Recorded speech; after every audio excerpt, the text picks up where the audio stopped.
Hi there. Welcome to Bible/Chat. Hello.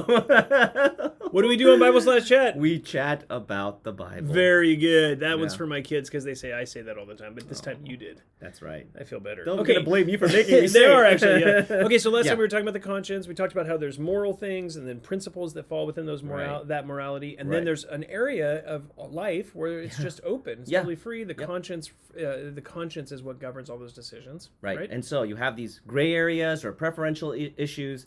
And so the question becomes, okay, so with these issues that are not clear cut in the text, is it possible? So can you violate your conscience, number one? And when you do so, is it sin, not sin? What is it? Yeah, good. Okay. Yeah, okay, so last time you referenced Romans 14:22. Yep. Super important verse, Romans 14:22. Yeah. He says Paul says the faith that you have as your own conviction before God. In other words, it's you. You are carrying around in your conscience the areas and the convictions that you want to make in these areas that are otherwise free. Right.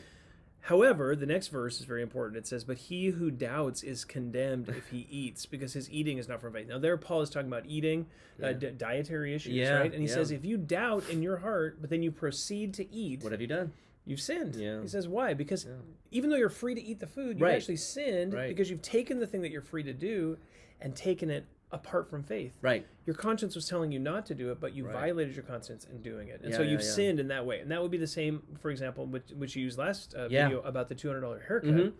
A person who feels in their heart that they ought not to get a $200 haircut before God, and that they should restrict themselves to $50 for a haircut. If they go out and spend $200 to get the haircut, even though they were free to do that, At that point. they've actually sinned because they violated what their conscience was telling them. And so we Right. want to be very protective of the conscience and allow people to live according to their conscience in all of these areas. Right. We want to maintain the freedom of the conscience for the people in our body. And generally for Christians, we want the conscience to be set free from expectations like that. That's very good. Yeah. So that you can sin against your conscience by doing something. So violating its going ahead in and doing action, it. but you can actually also sin against your conscience in not acting. Yeah. And this is where it's interesting. Where maybe, for example, a person feels free in their heart to get a $200 haircut. They don't think it's excessive. Right. For them, that's well within their budget. For Okay. that.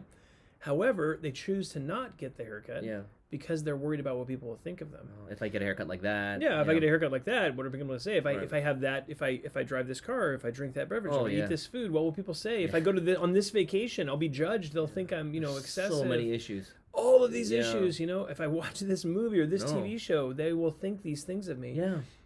A person who restricts their freedoms for that purpose is actually sinning in the same category as a person on the other side, because they're actually restricting their freedoms for the sake of not God. They're not living before the Lord. It's not an act of faith. Yeah. They're doing it for other people. Right. And so they're sinning against the Lord as well. So the one who restricts and the one who acts can sin against God in these areas of freedom.